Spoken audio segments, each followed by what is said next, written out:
Donc, on va dire c'est mieux maintenant.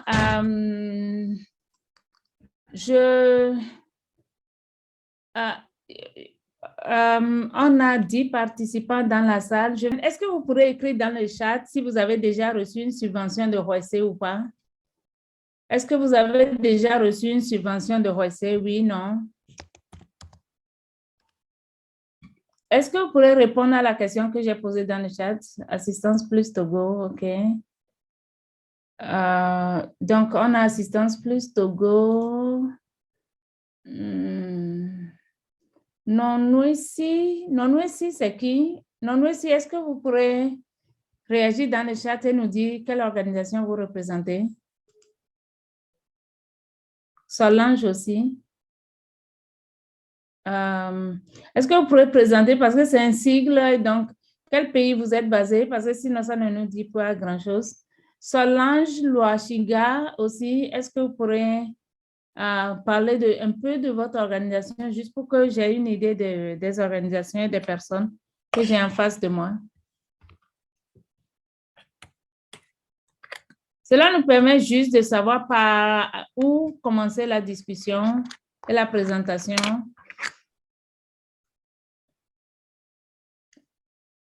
OK. OK, d'accord. Donc, il y a des organisations ici qui ont déjà reçu une subvention de ROESE, mais il y a d'autres qui ne l'ont pas reçue.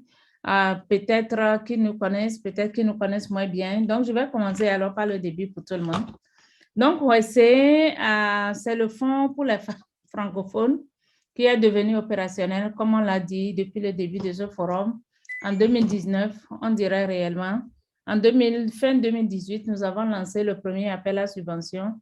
C'était en novembre, mais les subventions ont été décaissées entre février et mars 2019. Donc, c'était le premier cycle de subvention qui nous a permis de subventionner sur toute l'année 11 organisations dans 5 pays, le Togo, le Burundi, Madagascar, le Tchad, le Burkina Faso.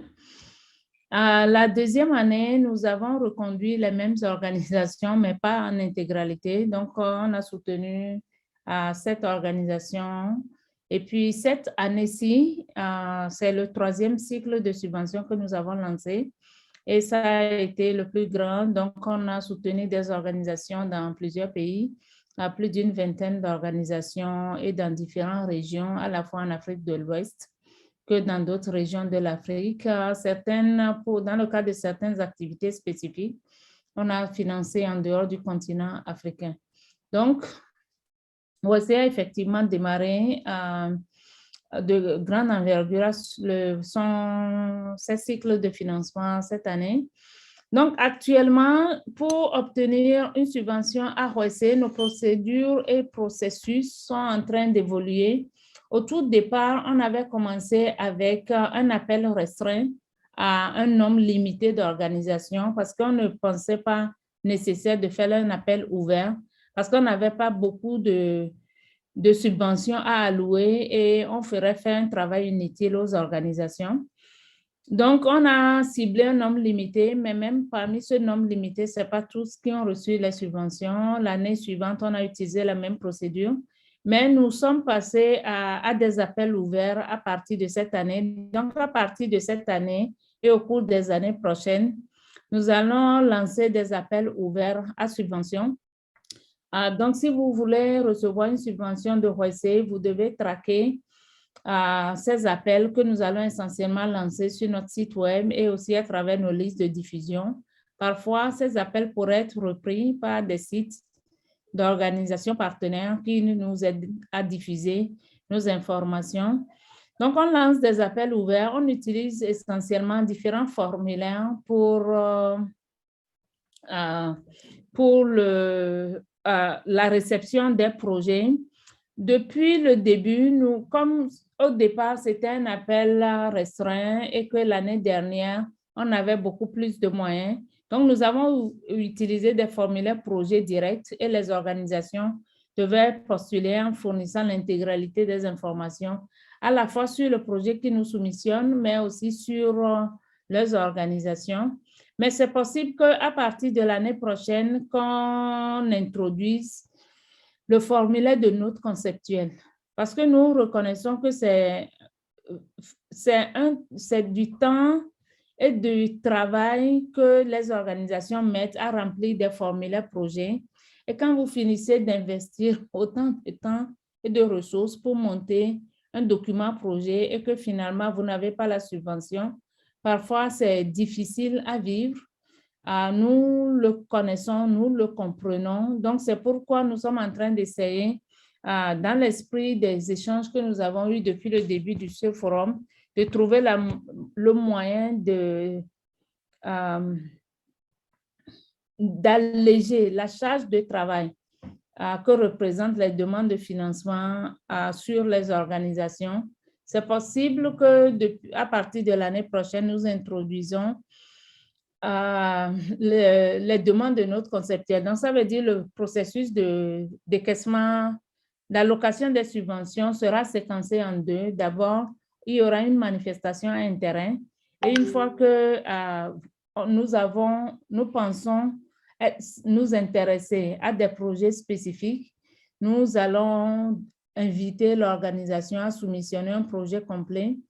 Dans ce schéma, c'est aussi possible que nous invitons plus d'organisations que nous subventionnerons parce que parfois, l'organisation peut présenter un résumé intéressant, mais quand le projet est élaboré, il y a des aspects qui méritent davantage de réflexion. Mais la formule que nous avons adoptée jusqu'à présent, c'est en plus des financements que nous octroyons, nous faisons de l'accompagnement. Nous allons maintenir cela. Cela a été fait avec certaines organisations comme FAPLUS Togo qui est dans cette réunion. Donc, quand l'organisation soumissionne et que nous nous intéressons au projet, parfois en l'état, ce n'est pas possible pour nous de financer directement. Nous travaillons avec l'organisation pour améliorer un peu la qualité du projet qui a été soumissionné. Et ensuite, on parvient à une version finale qui finalement reçoit la subvention. Donc, notre procédure de décaissement suit ce processus. Ensuite, une fois que la subvention est validée, nous notifions à l'organisation qu'elle a obtenu une subvention de notre part. Nous faisons le contrat. Au tout début, le document contrat, nous l'avions envoyé aux organisations en version PDF. Ensuite, nous avions utilisé des versions Word fermées. Mais comme je l'ai dit au cours de la plénière d'hier, certaines organisations qui ont des versions très anciennes de Microsoft Word désactivaient la protection, ce qui annulait la sécurité que nous avions essayé d'intégrer au document. Donc, tout récemment, à partir du début de cette année, la procédure a évolué. Nous utilisons carrément DocuSign.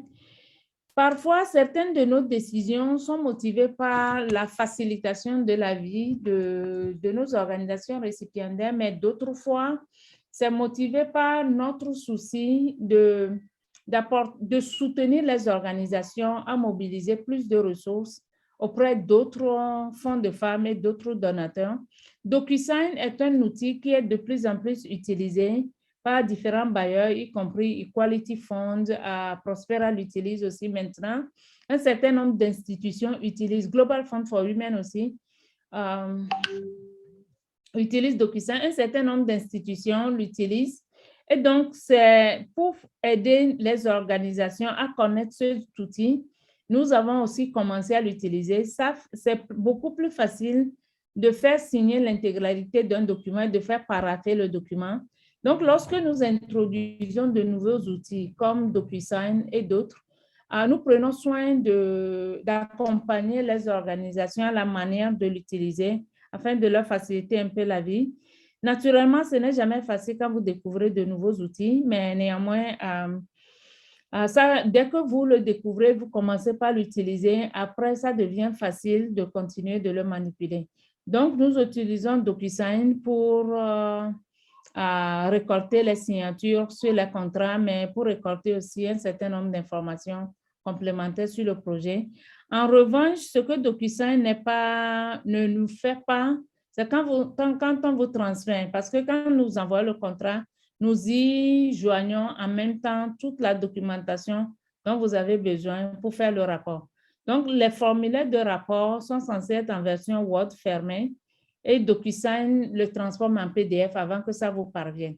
Donc nous devrions envoyer en plus aux organisations, après l'envoi des virements, des formulaires Word, de ces formulaires de rapport de projet pour leur permettre de pouvoir remplir et renseigner les informations sur leurs activités.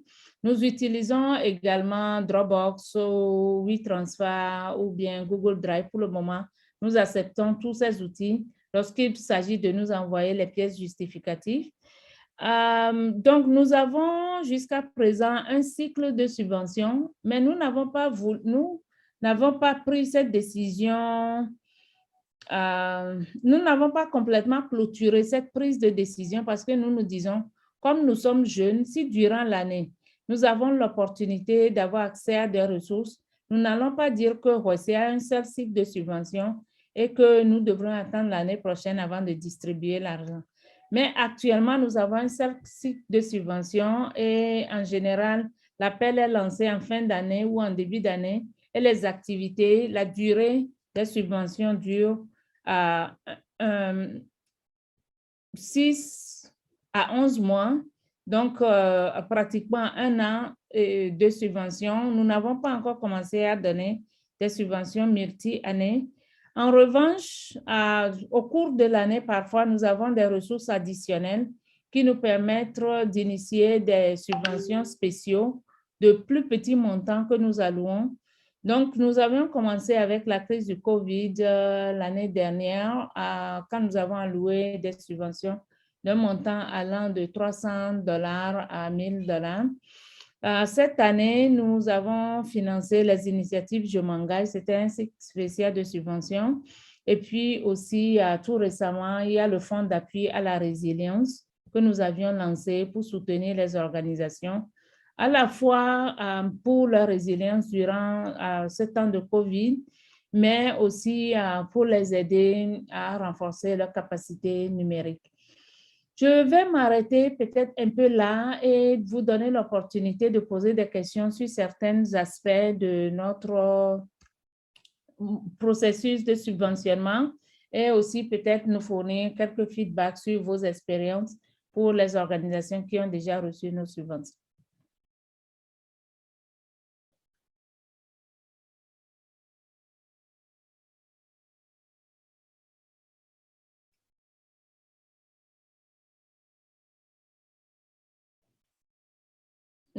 Je vous écoute. Vous pourrez lever la main pour prendre la parole ou bien, comme le groupe n'est pas grand, vous pouvez simplement aussi ouvrir votre micro et poser vos questions.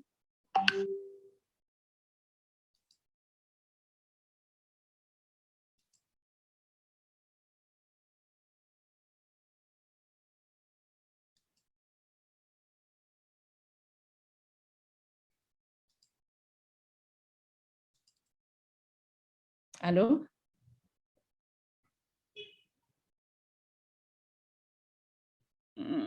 Vous êtes avec moi?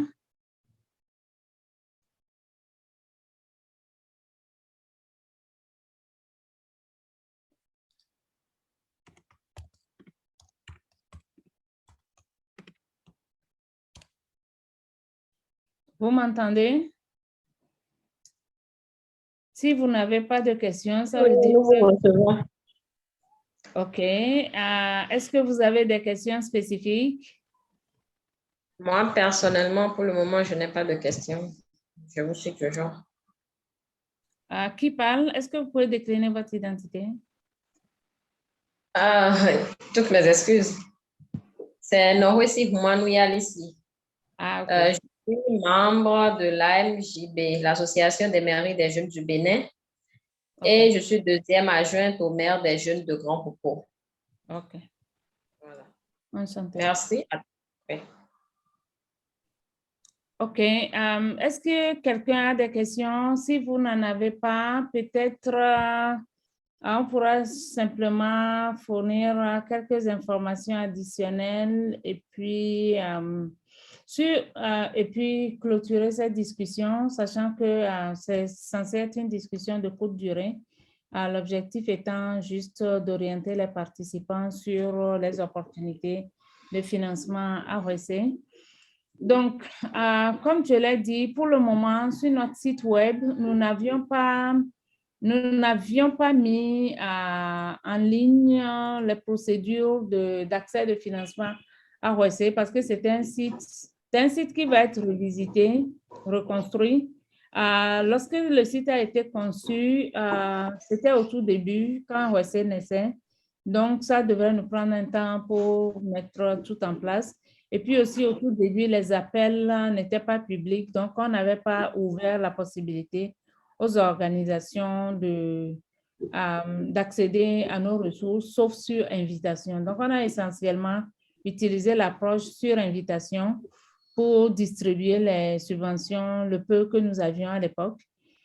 Mais comme l'organisation grandit, alors nos méthodes aussi se clarifient et puis nous sommes beaucoup plus à l'aise pour communiquer à la fois autour des activités qui sont réalisées avec nos subventions, mais aussi à l'égard des procédures que nous utilisons pour décaisser ces subventions. En principe, très probablement au mois de décembre ou au plus tard début janvier, mais en réalité, ça devrait sortir au mois de décembre. On lancera un appel à subvention pour les pays en dehors de l'Afrique de l'Ouest, mais pour les pays en Afrique de l'Ouest, c'est possible que cela ait lieu plutôt en début d'année. On avait une liste, on a mis en attente beaucoup d'organisations qui avaient postulé à notre dernier cycle de subvention et que nous n'avons pas été en mesure de soutenir. Il y avait des projets très intéressants qu'on a mis en attente et qu'on souhaiterait financer cette année. Mais c'est possible aussi qu'on ait des ressources additionnelles qui nous permettent de financer un plus grand nombre d'organisations. Donc, comme je le dis, on avait commencé avec de petits montants et au fur et à mesure, on est en train d'améliorer la qualité, mais aussi la quantité des ressources que nous distribuons aux organisations, fort de la compréhension que les ressources dont nos organisations ont besoin, c'est des ressources flexibles, mais c'est surtout des ressources pluriannuelles. Parce que quand vous avez des financements pluriannuels, cela vous permet de planifier avec beaucoup plus de sérénité, sachant que vous aurez des ressources pour faire des activités cette année, l'année prochaine et peut-être aussi l'année suivante. Donc, vous pourrez décider de ce que vous voulez faire, planifier à court et un peu à moyen terme, mais aussi quand vous initiez une activité, vous pourrez le séquencer, un aspect de l'activité que vous réalisez cette année, un autre aspect de la même activité que vous pourrez choisir de réaliser l'année suivante, parce que vous avez une suite logique dans votre réflexion qui ne peut pas se réaliser en même temps d'une part, mais d'autre part, parfois en fonction des montants qui sont distribués, vous devez décider si vous utilisez l'intégralité des ressources cette année ou bien si vous exécutez une partie du projet cette année et puis la deuxième partie l'année prochaine sur la base d'un second décaissement. Donc, c'est toujours mieux parce que ça... Oh merde, les interprètes ne sont pas en cabine. Mais je ne suis pas sûre qu'on avait besoin d'interprètes sur cette session parce que le Fonds RECE cible essentiellement des organisations francophones. C'est vrai que nous avons sur notre site web une page anglophone et que durant ce forum, nous faisons l'effort d'interprétation. Mais pour les besoins spécifiques de subvention, nous n'avons pas nécessairement besoin d'avoir certaines informations en anglais. Nous le faisons simplement quand nos partenaires en ont besoin, mais notre cible est essentiellement francophone. Donc, les interprètes, vous pourrez prendre votre pause. Donc, c'est un peu ça, le processus de subventionnement de RECE. Nous sommes une organisation jeune, mais nous travaillons sur différents aspects. Donc, nous faisons à la fois des octrois de subventions, qui est la mission principale d'un fonds de femmes, mais nous faisons également du renforcement institutionnel, Donc, certaines données que nous collectons durant le processus de vérification approfondie des organisations qui postulent chez nous ne sont pas nécessairement utilisées pour leur refuser la subvention si nous constatons qu'elles ont de véritables problèmes en interne, soit au niveau de leur capacité, soit au niveau de leur procédure. Mais parfois, nous utilisons cela pour renforcer autrement leur capacité, soit en allouant des subventions directes pour certains besoins spécifiques, ou soit simplement en leur donnant l'opportunité d'accéder à certaines formations spécifiques. Donc, comme tous les autres fonds de femmes, nous avons parfois un peu de ressources pour prendre en charge le voyage à des réunions de nos récipiendaires, ou bien un peu de ressources pour les aider pour le renforcement de leur capacité institutionnelle. C'est vrai qu'avec la crise du COVID, c'est un aspect de notre travail que nous n'avons pas beaucoup développé, mais il est permanemment là sur notre agenda. Et peut-être qu'en général, les fonds de femmes ne le disent pas. Nous recevons aussi des projets ponctuels. C'est vrai qu'on ne ferme pas la porte aux initiatives ponctuelles parce que selon la nature de l'activité ou de l'urgence de la situation, parfois c'est possible que des organisations nous écrivent pour solliciter un appui ponctuel et quelquefois c'est possible qu'on soit en mesure de répondre favorablement. Mais sinon, en général et officiellement, nos processus de décaissement sont classifiés par cycle ordinaire et des cycles spéciaux. Je pense que nous avons fait le tour de la question. Si vous avez des questions spécifiques que vous souhaitez nous poser, vous pourrez le faire maintenant. Sinon, nous allons clôturer la conversation.